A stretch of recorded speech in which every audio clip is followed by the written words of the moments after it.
A very good morning and welcome to our daily devotion. இன்னைக்கு நம்ம பார்க்க போகிறது Psalms chapter 20. ஸோ சங்கீதம் 20 ஃபுல்லாக பார்க்க போகிறோம். ஸோ இந்த சங்கீதத்தில் இட்ஸ் அ கம்யூனல் ப்ரேயர். ஒரு கம்யூனிட்டியாக வந்து ப்ரேயர் பண்ணுறாங்க. எதுக்காக ப்ரேயர் பண்ணுறாங்க? They are going to enter a war. ஒரு போருக்குள்ளே இறங்க போகிறாங்க. அதுக்காக ஒரு ப்ரேயர்.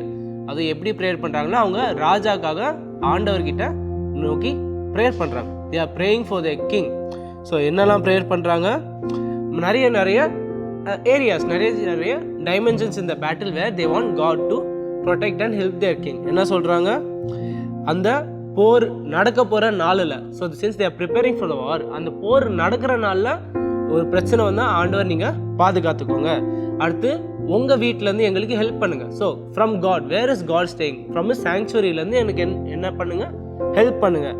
இன்னொன்று, நாங்கள் கொடுத்த காணிக்கைகளெல்லாம் ஞாபகம் வச்சுட்டு என்ன பண்ணுங்கள்? எங்களுக்கு ப்ரொடெக்ட் பண்ணுங்கள். அண்ட் தென் ஃபைனலி எங்கள் ராஜாவோட இதயத்துக்கு தேவையான டிசைரை நிறைவேற்றுங்க. லைக் கிராண்டா கிங்ஸ் ஹார்ட்ஸ் டிசையர். ஸோ இப்படி சேர்த்து என்ன பண்ணுறாங்க? ஒரு கம்யூனிட்டியாக ப்ரேயர் பண்ணுறாங்க இந்த சங்கீதத்தில். இதில் நம்ம எடுக்க போகிற வேர்ஸ் வந்து which is the key verse for today is verse 7. So Psalms chapter 20 verse 7. சங்கீதம் 20வது அதிகாரம் 7வது வசனம். which says, some trust in chariots and some in horses, but we trust in the name of the Lord our God. இன்னொரு சொல்கிறேன், some trust in chariots and some in horses, but we trust in the name of the Lord our God. So இதிலேருந்து நம்ம எடுக்க போகிற takeaway very simple. ஏன்னா இங்கே பார்த்தாலும் இந்த மக்கள் என்ன பண்ணுறாங்க? ஒரு போருக்காக தான் என்ன பண்ணுறாங்க? போருக்கு முன்னாடி ப்ரேயர் பண்ணுறாங்க.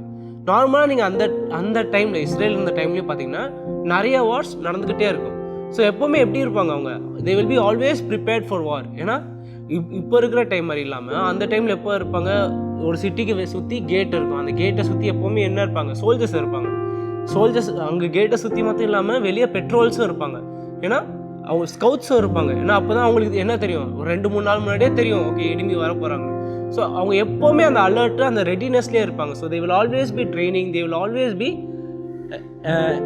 in the stance where they are ready for war. ஆனாலும் இந்த மக்கள் என்ன பண்ணுறாங்க? even though they are prepared, they are still going to God. இவ்வளோ ரெடியாக இருந்தாலும் அவங்க என்ன பண்ணுறாங்க? ஆண்டவருக்கு நோக்கி போகிறாங்க. ஸோ அதே மாதிரி தான் நம்ம எடுக்க போகிற டேக்அவே என்னென்னா, நம்மளும் நம்ம பிளான் பண்ணியிருந்தாலும், நம்மளும் நம்ம ப்ரிப்பேர் பண்ணியிருந்தாலும், நம்மளும் நம்ம கையில் எவ்வளோ ரிசோர்ஸஸ் இருந்தாலும், இறுதியில் நம்மளோட கான்ஃபிடென்ஸும் நம்ம தைரியம் எப்போவுமே யார் மேலே இருக்கணும்னா, it should not be on the plan, it should not be on the resources, it should not be on our preparedness. நம்ம எவ்வளோ இருந்தாலும், நம்ம எவ்வளோ செஞ்சாலும், இறுதியில் நம்ம வாழ்க்கையில் நம்ம ஒரு டெஸ்டினேஷன் நோக்கி போகிறோன்னா, ஒரு டெஸ்டினேஷனை நோக்கி போனோம்னா, அதை ரீச் பண்ணுன்ற இந்த confidence should always rest in God. அதுதான் இங்கே இருக்க போகிற நம்ம டேக்அவே. இப்போ ஒரு எக்ஸாம்பிளுக்கு எடுத்துக்கிறீங்கன்னா, 2 ஸ்டூடெண்ட்ஸ் எடுத்துக்கோங்க. எக்ஸாம்ஸுக்கு டஃப்பாக படிச்சுட்டு இருக்காங்க. They are putting a lot of their efforts and studying. சரியா? இப்போ 2 பேரும் என்ன பண்ணுறாங்க? ஒரே மாதிரி கஷ்டப்பட்டு படிக்கிறாங்க. நைட் அண்ட் டே டியூஷன் போய் ஸ்கூல்லையும் நல்லா மார்க்ஸ் எடுக்கிறாங்க. So they are very good students. இப்போ எக்ஸாம் டைம் வருது. ஒருத்தர் என்ன பண்ணுறான்? அவன் கான்ஃபிடென்ஸ் இருக்கான், ஏன்னா நான் படிச்சுட்டேன், அந்த தைரியத்தில் இருக்கேன். ஆனால் 2வது என்ன இருக்கான்? அதே தான், அவனும் படிச்சிருக்கான், அவனும் is also put in the same effort. But at the end of the day அவன் என்னத்தையும் யார் கையில் கொடுக்குறான்? ஆண்டவரே, நான் என்ன படித்தாலும் இறுதியில் உங்கள் சித்தமே நடக்கும். Is humbly giving it all to God. Like God, let your will be done. I hope நான் பண்ண எஃபர்ட்ஸுக்கெல்லாம் எனக்கு ரிசல்ட் வரும்ன்ற நம்பிக்கையோட is putting his faith in God. இப்போ 2 பேரும் அவங்க எக்ஸாம் போகும்போது என்ன நடக்கும்? இப்போ முதல் படித்தவன் அவன் படித்த கான்ஃபிடென்ஸில் போகும்போது ஏதோ ஒரு டஃப்பான கொஸ்டின் வந்தாலே, ஒரு கொஸ்டின் அவனுக்கு ஆன்சர் தெரிலன்னா என்ன ஆகிடும்? அவன் கான்ஃபிடென்ஸே பிரேக் ஆகிடும். ஏன்னா இவ்வளோ படிச்சுட்டேன், இவ்வளோ எஃபர்ட் போட்டிருக்கேன்னா என் பிளான் எல்லாம் வீணாயிடுச்சோ, ஏன்னா அப்படியே his mind will be gone. ஆனால் 2வது எவ்வளோ டஃப்பாக வந்தாலும் அவன் ஏன் தைரியமாக இருப்பான்? பிகாஸ் அவனோட confidence is in God, not in his own preparation. So அவனுக்கு என்ன ஆகாது? சரி, ஒரு கொஸ்டின் போயிடுச்சே, பரவாயில்ல, இன்னும் நிறைய கொஸ்டின்ஸ் இருக்குது, நான் பார்த்துப்பேன்னா he will be confident. Because இறுதியில் his entire foundation is on God, not on his own efforts. அவன் பண்ண ப்ரிப்பரேஷனை வச்சு அவன் தைரியம் இல்லை, அவன் பண்ண ஸ்டடீஸ்னால அவனுக்கு தைரியம் இல்லை. at the end of the day, even though he is preparing everything, he is putting it all on God.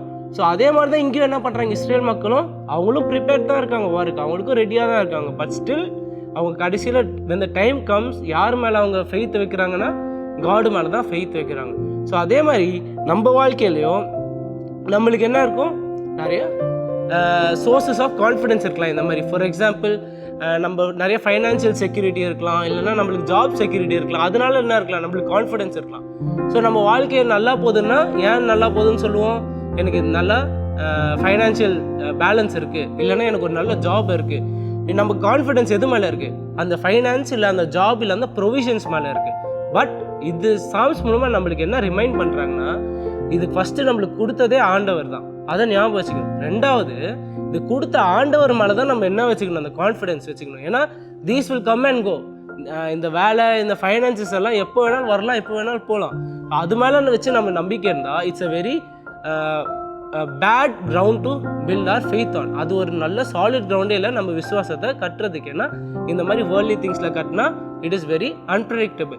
இந்த சங்கீதம் என்ன ரிமைண்ட் பண்ணுது, ஃபஸ்ட்டு ஆண்டவர் தான் எல்லாத்தையும் கொடுக்குறாரு. ரெண்டாவது, அந்த கொடுக்குற ஆண்டவர் மேலே நீ நம்பிக்கை வச்சுக்கோ. அது இருக்குதோ இல்லையோ, வருதோ இல்லையோ, always keep your faith on God. If your life is going whatever way, trust in God, not in the job, not in the finances, not in any other materialistic things or provisions.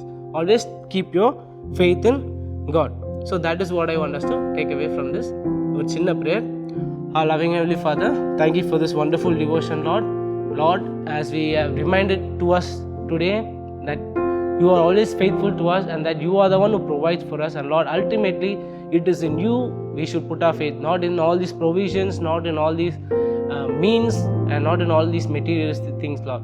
Lord, thank you for this wonderful reminder, Lord. And Lord, give us the wisdom and the memory to constantly remember this as we go about our day and the rest of our lives. All of this in Christ's name I pray. Amen.